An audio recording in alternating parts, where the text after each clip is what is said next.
Hello, welcome to Jammin' 80s Primetime Gone By. I'm your host Benjamin, with my co-host, the Enunciator, Greetings. and my other co-host, a Domjot human character from Star Trek Next Generation. We just call him DJ. Now, I love everything 80s. Wouldn't it be fun to go back and visit? Well, thanks to the Jammin' 80s R&D department, known as Eye in the Sky, now we can. They have created the Mr. Fusion, Flux Capacitor, Weather Dominator, Time Operations Planning Response, Easy Time Travel Machine. The Enunciator will insert a TV guide from a specific week in the 1980s, and away we go. Enunciator, insert the TV guide.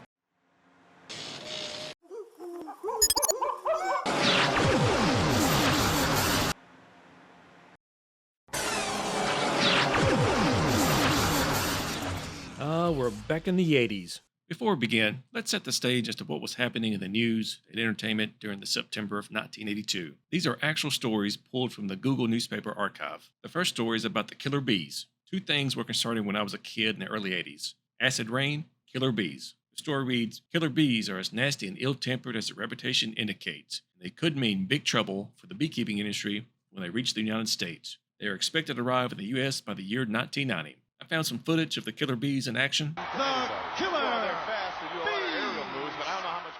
a friend who needs a pest. Another capacity brought on hand this week. Take that, killer bee. Oh no, it's attacking. These are big pounds. Play, Domjot, human. What do you mean it's not real? It's still real to me, damn it. Tag made. B. Bryant stepping in. Little B action there. The next story, Rock Festival in the Black. Steve Wozniak, co-founder of Apple and creator of the Apple I and Apple II personal computers, believed that the 1970s were the me generation. Steve, you're off by a few decades. The 2020s are certainly the me generation. Have you seen TikTok? Steve Wozniak hoped the U.S. festivals would encourage the 1980s to be a more community-oriented and combine technology with the rock music. Didn't Styx do that with Mr. Roboto?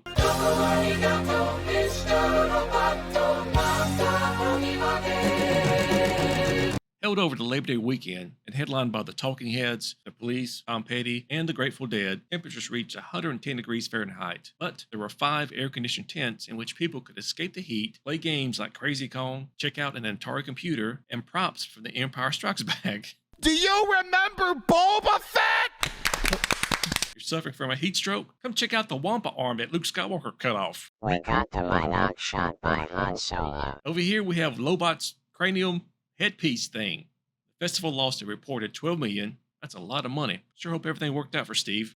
Play, Domjot, human. No, he's human. And the total attendance over 3 days was about 400,000. Price for a 3-day ticket was $37.50. In entertainment news, the top movie at the box office, An Officer and a Gentleman, and the U.S. Billboard top song, Abracadabra, by the Steve Miller Band. Here are some of the popular comic books with a cover date of September 1982. I know the publication date and the cover date are not the same. These comics were probably available weeks or months in advance of September 1982. My comic at the time, G.I. Joe. If for some reason you chose not to watch Knight Rider, here were your other options on TV that night. And that's enough of the pre-show. Let's get to Knight Rider.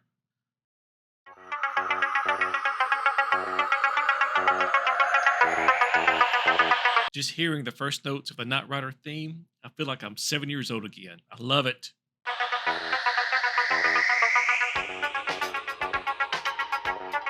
NBC ran several promos the month leading to the premiere, and for years I looked for one specific promo. Finally, back in 2020, YouTube channel Knight Rider Historians Official. Great channel. If you love Knight Rider, I highly recommend you subscribe to their channel. They have a great video regarding a promo. Not the promo I recall, but I'm certain it was shot at the same time. The one I remember was Kit overtaking a 69 Dodge Charger that for all intents purposes was the General Lee, but with the 00 instead of the 01 out on the desert flats. Those same flats you see in the intro and outro for Knight Rider. At the time, if you were a kid and loved car shows, Dukes of Hazzard was the walking dog. The lost NBC promo, discovered by Knight Rider's Historians Official, contains Johnny Rutherford, a famous race car driver, appearing alongside the 00 General Lee and Kit. Rutherford would proclaim the Knight Industries 2000 was far superior to the General Lee in every category. Also, you could send a letter to NBC and they would mail you a comparison chart of the two cars. I do not remember seeing this promo, but I wish I had because I would have sent a letter to get one of those charts. What was unique about this promo was the direct shot it took at the highly popular CBS show Dukes of Hazzard. It was unusual for the time for one network to directly challenge the show of another network. NBC had nothing to lose since they were last among the big three. CBS was dominating the primetime lineup of the early 80s, with ABC in second, NBC a distant third.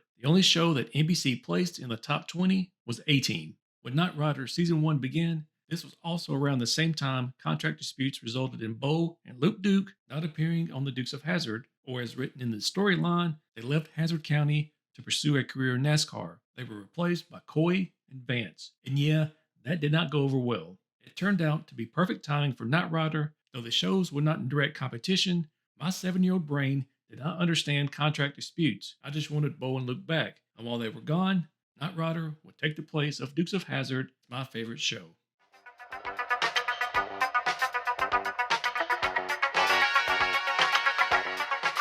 It's strange to only hear the music. There was no Richard Basehart voiceover on the pilot episode.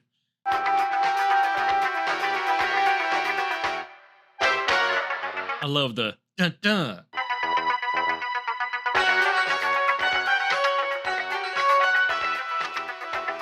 I'm nerding out right now. The shot coming of Kit heading towards the camera with the sun setting in the background gives me chills.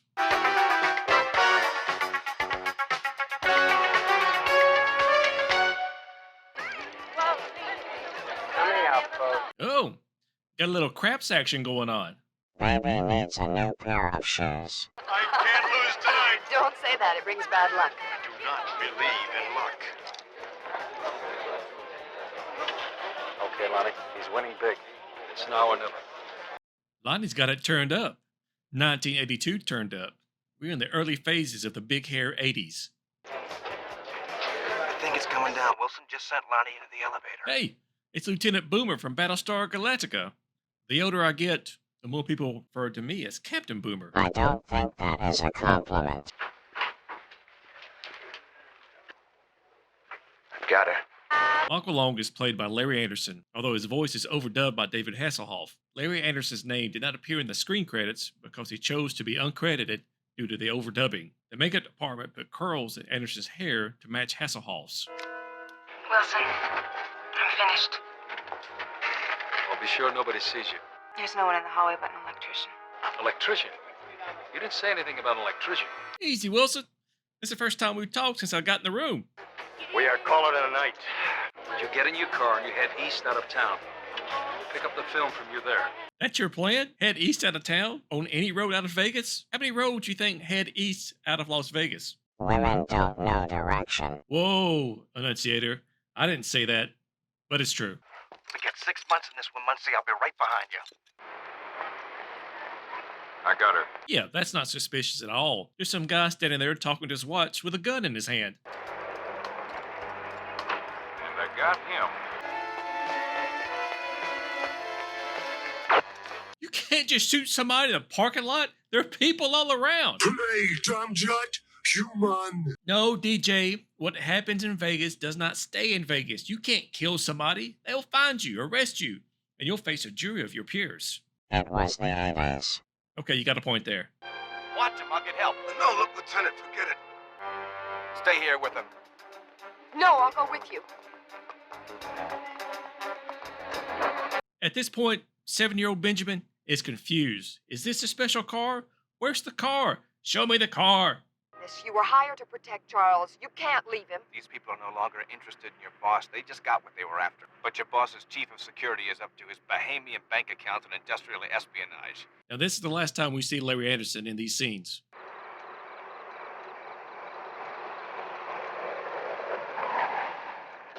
Oh, well, I stand corrected. I guess going east was a good plan. I apologize, Wilson. Will you step out of the car, please, Lonnie?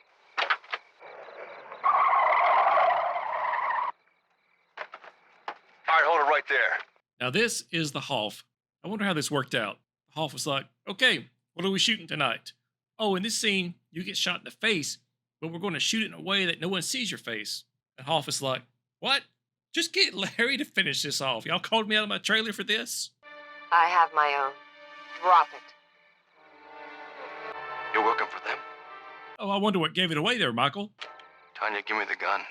I can still make a deal for you if you cooperate. Give it to me. I intend to.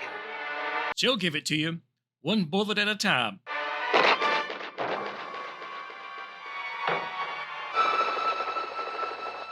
My God, we're too late. Play, Tom Jut, human. DJ, I don't know how they found him, but Wilton Knight is a man of many resources. He says we're too late, so maybe he was already en route to intervene after Muncie was reported killed. Don't try to plot hole my show.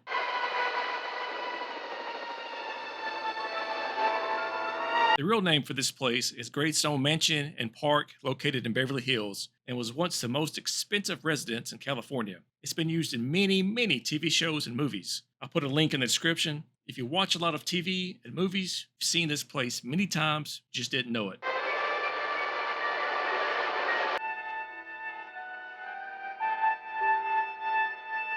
Hello, nurse.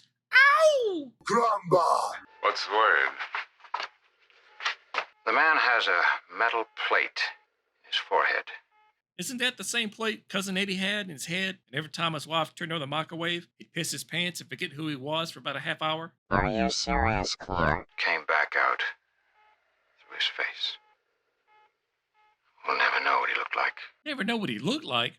You mean no one has ever taken a picture of Michael Long? In the military? Working for the police? No ID picture exists? Who is this doctor? Somebody check his credentials. That's all right, son.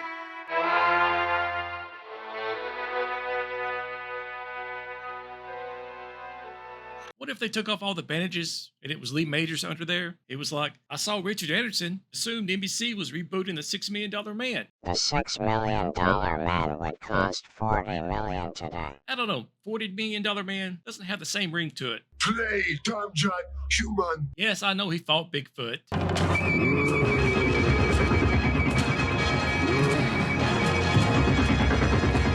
But did he ever fight Big Hand? Think about it. That makes no sense, and we are all dumber for having heard it. That bad? On the contrary.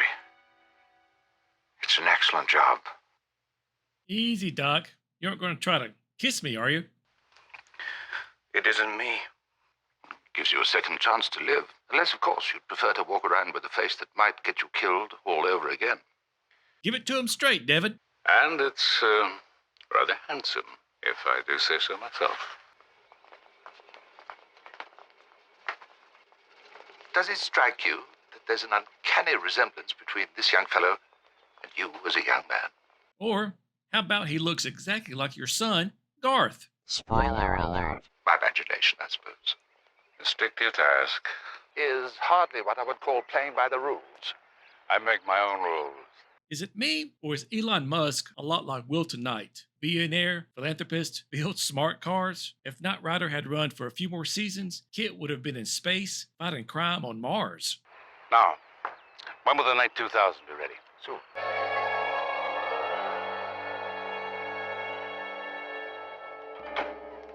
Finally, we get to see the car. It's what we all been waiting for. Show me the car. Come on.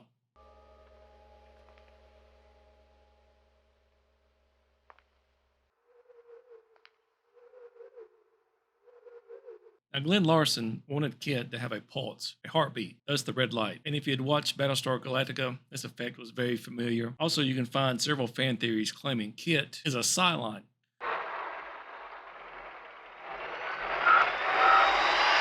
Well overdue. Damn right it is. There you go, Michael. Give him some language. What are you guys up to, people sneaking in and out of here at all hours of the day and night? It may look like your car. A total of 23 Kit cars were built for the series, but in 1982, the Pontiac sports car was in high demand. This meant NBC could only get 4 cars for Knight Rider's first season. In 1983, a car transporter derailed in California, and although the cars were fine, GM sold several Pontiac Firebird Trans Ams off that train to the studio for $1 each, with the condition they had to be destroyed once the show ended. Only 5 have survived to this day, with Jay Leno owning one of the 5. Yeah. I kind of wish Kit would have went "Eee!" when he hit him. There's not a mark on it. Looks like Darth Vader's bathroom.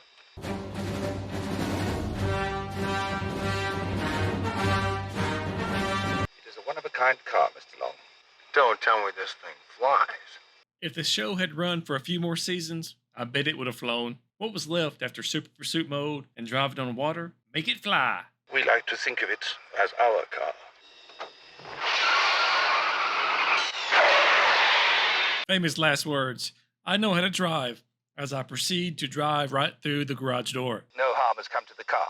You also told me this machine couldn't have a collision. You have to switch it on first. I don't recall the switching on and off number pushing system ever coming up again. I could be wrong, but I think this was just a pilot episode thing. Hit anything. Trust me. I'll never trust anybody again.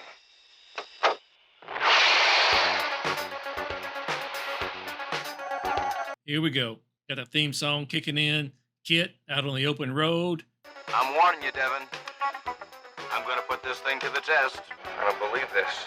I'm playing chicken with a 10-ton semi.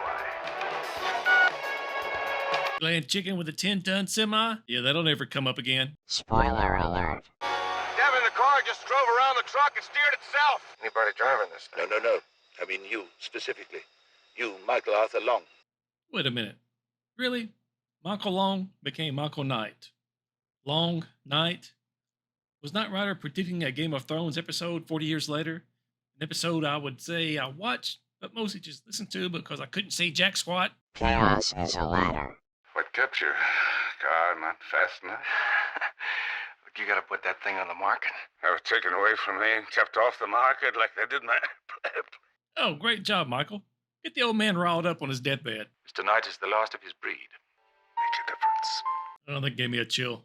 I love that line. Play Tomjat human. I'm not crying, I got something in my eye. Mr. Knight, I'd like to be able to promise you.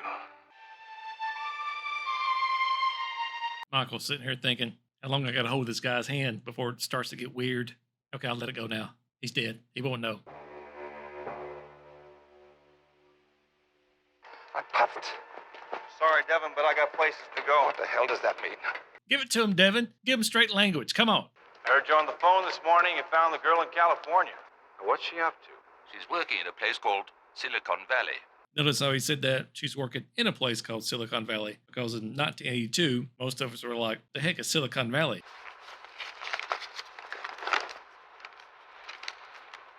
You knew I'd leave when I wanted to. You're a primitive, Mr. Knight. I like that. You're a primitive. I'm going to start working that into my everyday conversation. DJ, you know what you are? You're a primitive. You talk and you talk, but you have no gramba. Whoa, easy. Kiss your mother with that mouth? Or did you stab her in the back like you did Picard? Ooh, burn. I'm this close to pulling my own batteries. Goodbye. I love these shots. Kid, out there on the open road. Little cinematography going on here. All these weird gadgets, you think they'd give you a radio? What would you like to hear? I don't remember if I already knew Kit could talk. It seems like I did somehow. Maybe it was shown in a promo. I don't remember. But at the time, I don't think this was a surprise. There's no reason for increased volume. I am scanning your interrogatives quite satisfactorily.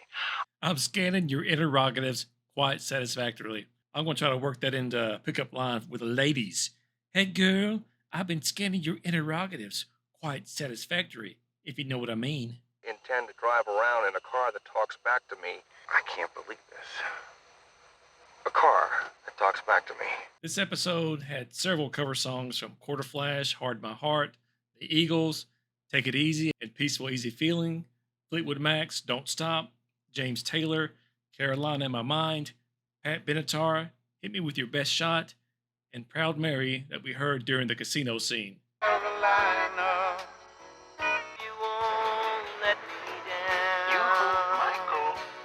Glenn Larson stated that Kit's nose and dashboard configuration changed slightly throughout the pilot. Initially, a 40-minute presentation was created to sell the show. NBC and Universal liked the concept at first, but later hesitated about picking up the show. By the time they greenlit the pilot and the series, Larson was unable to reshoot the presentation scenes. So, they were left in the premiere, and I'm assuming the Night 2000 text is one of those scenes, because I don't think we'll ever see it again. What? That guy was plumb asleep at the wheel? I don't recommend that when you're driving a car and somebody says, "Hey, did you see that?" that while you're still driving, you turn your head completely around looking behind you. That man can't be asleep. He's got to be dead. Well, if he ain't, he's going to be this dead man's curve up ahead. Every town has a dead man's curve. Typically it's some highway or a back road. Not where I live. In Birmingham, we have an interstate dead man's curve. That's right, interstate. Where I-20 and I-59 merge. It's almost like they realized at the last moment the I-20 section was way offline, like somebody forgot to carry a 1 on the calculation. What the? Is this official police procedure? Lean out your window and beat on the roof of another car as you're driving down the road. What's going on? What did I do? Deny everything. Oh, buddy, this boy's a hardcore alkie. Hardcore alky. If you don't want to spend the night in jail. Here? You mean you're deaf? Universal response for somebody being deaf. Just yell at them. He couldn't drive that smooth if he was drunk? Comtron. That looks like a good place to start. Yeah, Comtron ladies rolling over to the bar. Hi, ladies. Nice recovery. Hey, ladies. Ever seen a guy talk to his car before?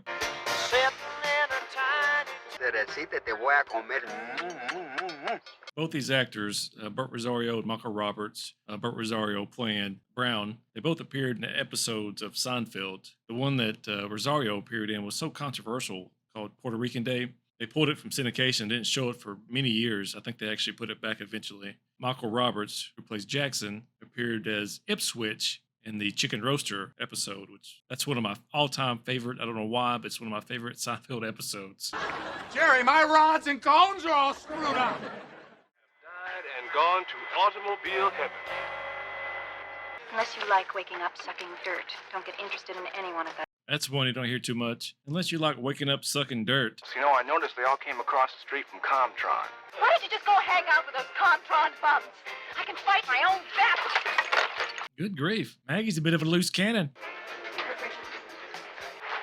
I heard you mention Tanya Walker. Damjat.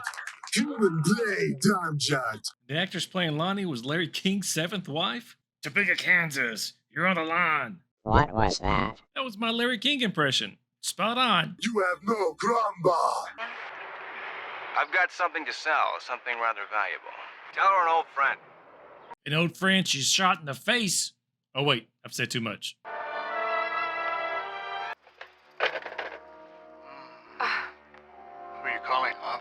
Good grief. Getting handsy in the office. It was the 80s. Back when harass was 2 words. To happen to you tomorrow.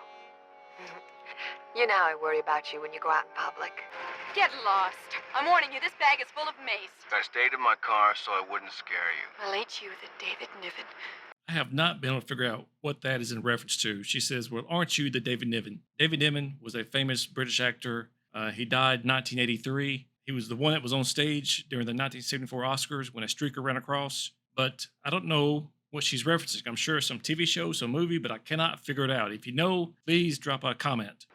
Now please leave me alone, or I'll put a dent in the middle of that machine. I mean it. Play, Damjat. Human. You are right, DJ. Michael needs to check the Universal Hot Crazy Matrix. In a short time, he's known Maggie. She's thrown a drink on him. She has now intentionally rammed his car. Can't you just leave me alone? I guess the bumper falling off her car completely disabled it, huh? There's more money flowing through here now than there was during the California gold rush. All because of tiny microchips. Tiny microchips. That'll never last. I'm right here. Electronic kids game, they were all born right here. He couldn't accept what was going on, and he started poking into things. Grandma. No, she didn't mean that by saying poking into things. Found him dead in a gully. Oh my goodness, I hope it is something serious. Oh, good grief. What is this, the red light district? This is Mr. Knight. Good luck. He's a winner. I can hear you. I'm literally standing right behind you. I'm sorry. I don't know what to say. She doesn't usually behave like that. No apology. I haven't had a man in my apartment since my husband was killed. Oh, slow down. Sounds like Maggie's in pursuit mode. Ow! Mom? Oh, great. Here comes the kid. Buddy. What are you doing out of bed? Hi. Are you gonna marry my mom? Oh, easy, buddy. You're killing the mood in the room here. Come on now. Dad, right now. Just a minute. If I wanted to talk to Tanya alone, where would I go? The track. Yeah, it's the demolition derby for charity. This reminds me of the Simpsons parody of Knight Rider with Nightboat. We now return to Nightboat, the crime-solving boat. Nightboat is chasing some starfish poachers, and they leave the water for dry land. But Nightboat finds a canal inland to continue pursuit. And Bart and Lisa are like, every week there's a canal, or inlet, or a ford. We'll never catch him now. Incorrect. Look, a canal. Oh, Nightboat, go! On Knight Rider, the showrunners were like, hey, we've got to find a way to show off the car. How can we do it in this first episode? I know, let's have a demolition derby held by Silicon Valley Corporation. Yeah, that'll work, which seems very plausible. I'm sure they hold a lot of demolition derbies in Silicon Valley. But if you have a show about a car, you gotta find a way in every script to feature the car.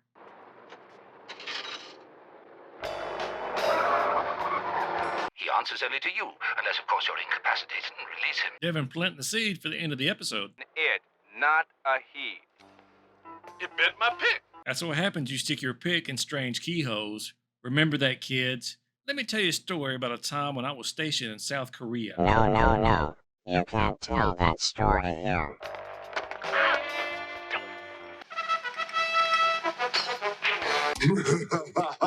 You like that, DJ? Yeah, it was pretty funny. Jackson. Talk to me, man. You're nice, but you're strange. Thanks. Oh, I'm nice but strange. Kid, eject her and the kid. I understand this is where I check in, Tanya.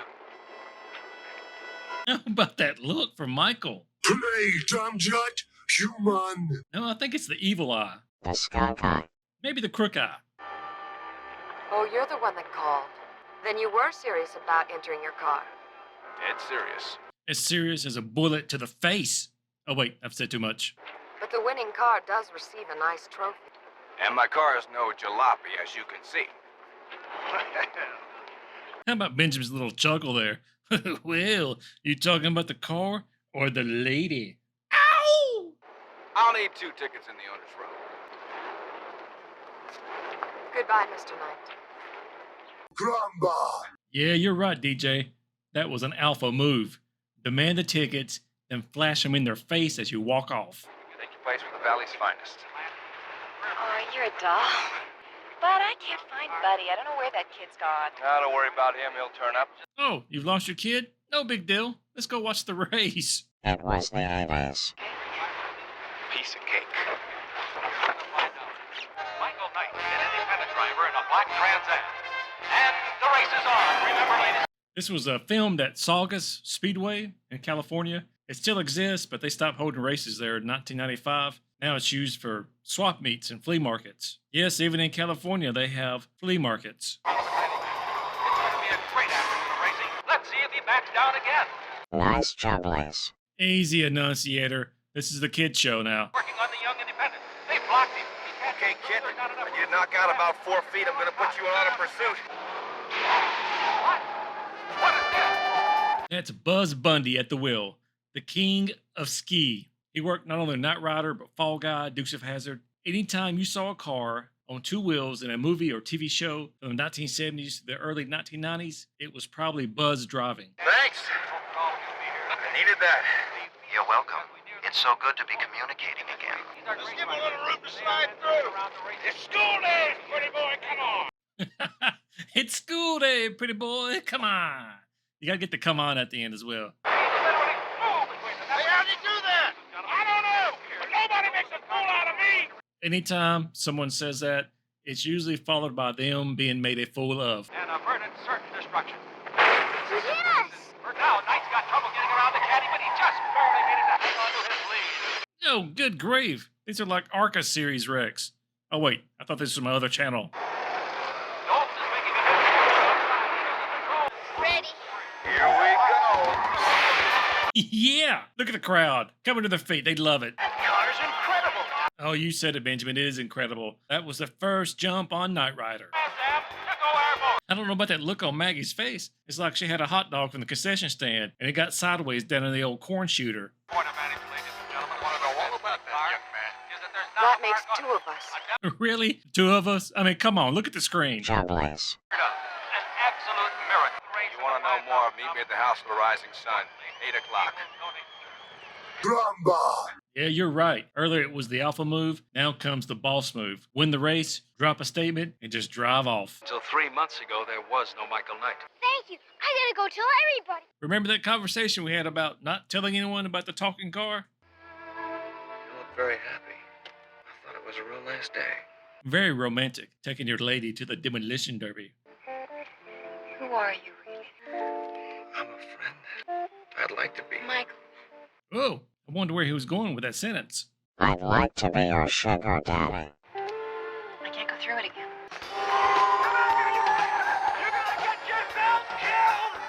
Now, the car thief subplot was not part of the original script. It was added to the pilot when it was discovered the episode ran too short. The production team decided to take advantage of this extra time to inject some humor into the story and let Kit star for a few scenes by himself. The extra material was filmed during the making of episode 4, A Good Day at White Rock. Also, this is why we see Michael using payphones during the pilot to communicate with Devon, but by the end he's using Kit. In the original script, there were no payphone calls made to Devon, which always bugged me as to why he was not using Kit to contact Devon. After researching the episode, I realized, and this is just my theory, the payphone scenes were just a way to get Michael away from Kit so this entire car thief subplot could happen. But this is heavy. All right, Mama. Do your best. Where you going, man? Now think about this. It's 1982. These two characters are called Jackson and Brown. Really, Jackson Brown.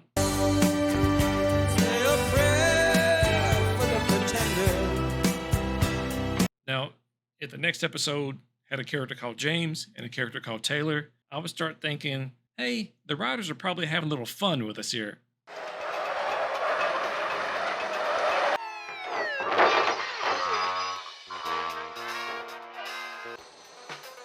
Is there anything cooler than seeing Kit driving by himself with the Knight Rider theme playing in the background? You are such a nerd. Our mission. Our mission. 7-year-old me was like, yeah, Michael's finally learning to trust Kit.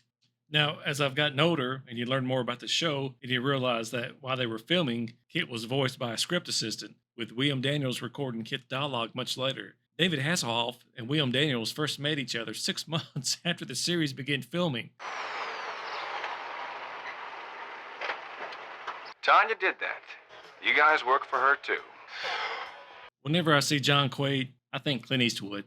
Quaid was in High Plains Drifter, Outlaw Josie Wells, Every Which Way But Loose, and Any Which Way You Can. Now, Quaid's wife stated that Clint hired him for his face and told him afterward that he felt he got a bonus because John could act.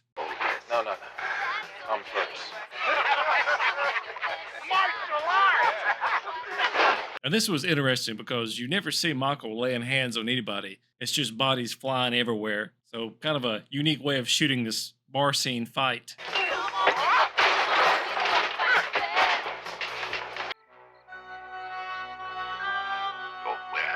I'm in jail. Now, I said earlier there were no payphone calls to Devon in the original script. I'm not including this one. This one was in the original script from the jailhouse. How can you call me long distance and tell me... Good grief. They're serious about breaking a kid. Got a blowtorch? Got a guy over here humping the car for some reason? Got some guy drilling on it? What's this mean? I don't understand. The sheriff fingerprinted Knight when he was arrested. What's this mean? No identification possible. Keep reading. What? Keep reading. You're one of those guys. Why don't you just tell me what it says? You've already read it. Why are we wasting time? Still not the man's own prints. Yeah, I want to know what that machine of yours is made of. Sit and spin. Sit and spin. Do people still say that? No. What about catch me outside? How about that? No. Talk to the hand? No. You go, girl? No. I pity the fool? No. What you talk about, Willis? No. Kiss my grits? No. Where's the beef? No. Okay, I'm done. Now it's time to get out. We're just a few days from penetrating all of Comtrom's top secrets. Got caught once. Out of Kong. Yeah, what happened? I had to punish him. It's kind of an unusual way of writing this. Because Carney's asking him, hey, this is your first time in the can. It's like, no, I used to nose around for Army intelligence, but he got caught by the Viet Cong. This is when he was serving in Vietnam. So he says, well, what happened? I had to punish them. So he got captured by the Viet Cong and was in prison. And all he says is, well, what'd you do? I punished them for capturing him. So I guess he went all Rambo on them. No, Grandpa. DJ, I will not have you question Michael's Grandpa. He's got plenty of Grandpa. He's got so much Grandpa, he's coming out of his gloves. Now, I remember the promos on NBC leading up to this premiere. There were a couple of scenes or shots we'd see over and over. This one right here, busting through the door, and the other one when Kit busts through the wall at the jailhouse. Those other drivers once tried to beat me up. Pay is good. Had to break too many laws. That's all you can ask for at a job. Pay is good, got a 401k, good dental plan. Oh, you don't have to break too many laws. I don't ask those kind of questions. Here we go. Here's the scene you would see over and over in any commercial that was promoting Knight Rider. I gotta admit, it's a pretty cool scene. What's going on back there? I don't believe this.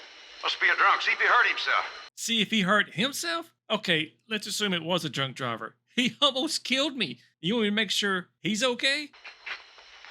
Oh, easy, Wilson. Fast and loose with a handgun. Those bullets are just bouncing off that windshield. Oh, nothing gets past Carney.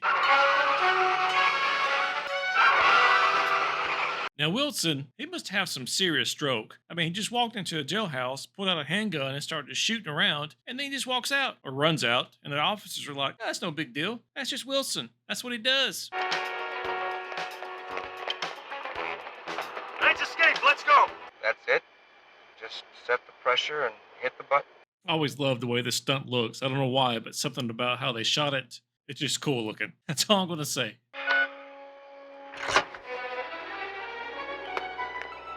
You guys aren't going to believe this, but it's back. What the? Tanya, don't just rip the radio out of my hand. How rude. Back where? Right out here on the south parking lot.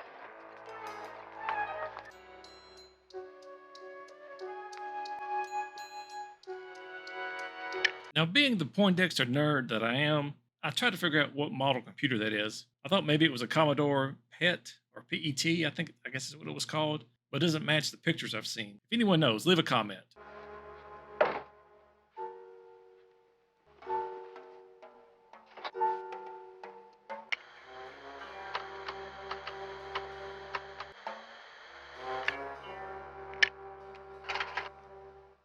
Play, Tomjut, human. Yeah, you're right. Tanya sure knows how to handle a 5 1/4 floppy. I wonder how she'd handle a 3 1/2 floppy. Yes. It's not a starry night in Nevada, but it'll hurt just as much. Now there's a country song just waiting to be written. Look, please don't do this. Boss, come on, Tanya. You're the boss, no one else. Oh, good point. Remember when shows were written competently, even if it was a show for kids? I promise you a very rewarding. Play, Tomjut, human. No, DJ, he shouldn't have just stabbed Tanya in the back when he had the chance.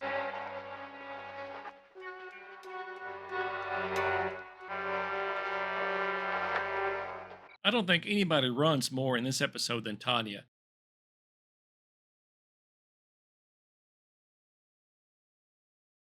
I'll say this about her. She's got good hustle. Real good hustle. Nice jubblies.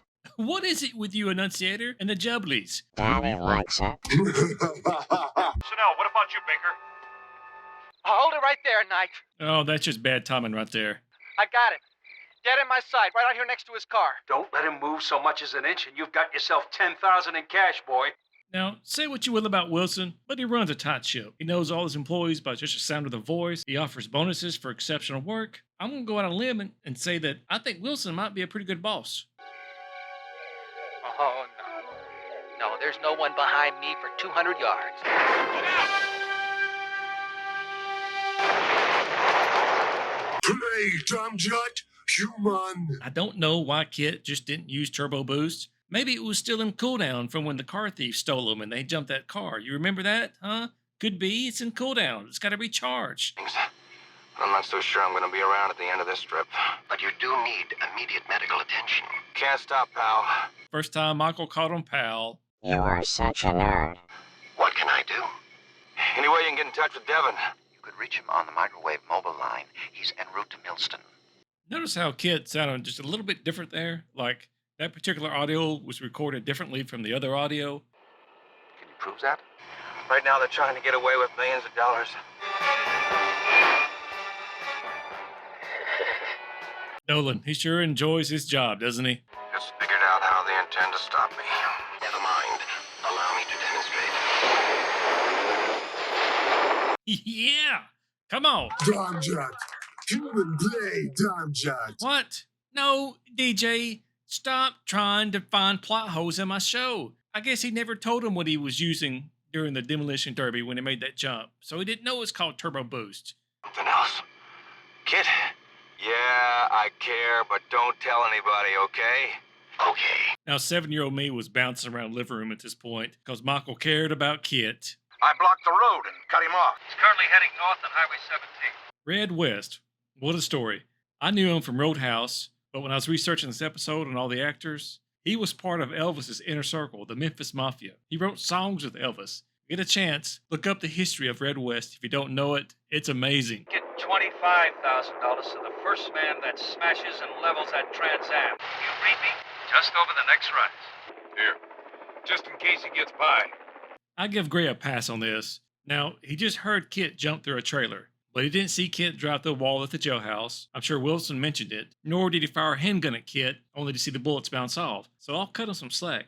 However, Wilson should know a shotgun's not going to do anything against Kit. He is in denial. Too bad, kid. The guy who designed you believed in the strength of the individual. He's heading right for him. You'll need a magnifying glass and tweezers just to find him. Or a blotter. Wilson's a one-upper. You know the type. You make a statement, then they have to one-up your statement with another statement. Tweezer or magnifying glass, that's very descriptive. But oh no, we gotta throw blotter in. I don't even know what a blotter is.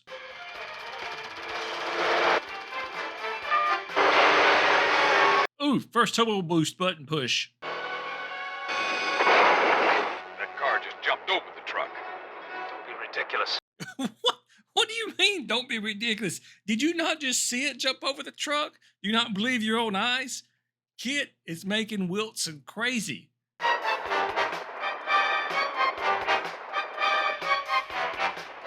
After all the things he's heard or seen that Kit has done, he thinks, I'm just going to try to shoot him with a shotgun. He hit us. We'll be lucky to make the airport. At this point, Gray's like, look, hey, I'm done with this. You've gone crazy, Wilson. You want to take another shot? Jump out. Play, Damjat, human. I don't know why it's smoking from the opposite side of where the bullet hit, DJ. Finish the game. I love this scene coming up right here for one reason and one reason only. Watch Michael's face right before it hits the wing. What was that look? I love it.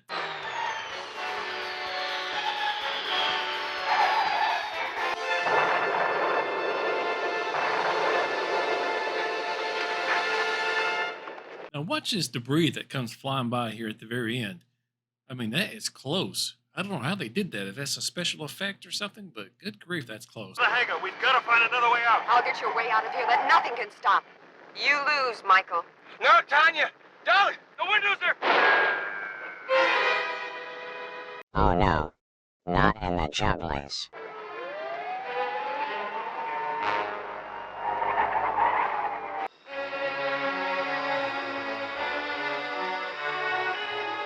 Play Damjat, human. No, usually cops don't let a witness just leave the scene after someone's been shot and killed. And oh yeah, there was a plane explosion. Stop trying to ruin my show, DJ.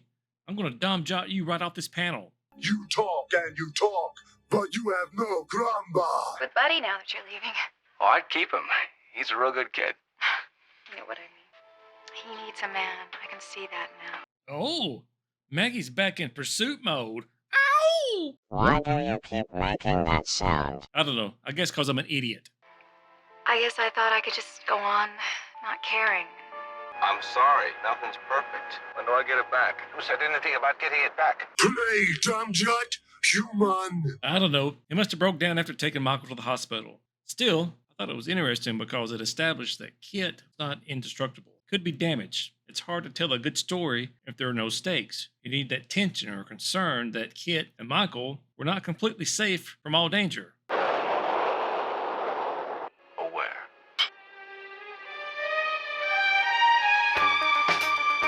Oh, here it comes. The voiceover. Richard Basehart at his best. The world of the Knight Rider. Oh, gives me chills. Terrific ending. I love it. Oh, that's great stuff. As we close out this episode, I want to discuss the difficulty NBC Universal had in acquiring the now iconic car. When NBC approached Pontiac about using a car for Knight Rider, sales promotion manager Jim Graham found the show's idea to be corny, thought it went against the kind of image Pontiac wanted for its Firebird Trans Am. Now, this was shocking considering Graham himself had let the movie Smokey and the Bandit use a Trans Am, and it was considered to be a master automotive product placement. Later, Graham also made the deal to place the car in Smokey and the Bandit 2, as well as Hooper, took the Trans Am image to new heights. Though Jim Graham did not initially believe in the show, one man saw the potential, and that was Pontiac's West Coast public relations manager, Eric Dahlquist. Since Graham could not be convinced, Dahlquist had to find ways around him. Trans Am sales were down, and the all-new 1982 Firebird Trans Am expected to make magic. Without Graham's resistance, Dahlquist pressed ahead, involving many top executives at Pontiac and its dealerships, finally got 3 cars out of dealer allocations. 3 top-loaded black Pontiac Firebird Trans Ams were delivered to Dahlquist on April 16th of 1982. And that will do it for this Prime Time Gone By. Eye in the Sky, bring us home.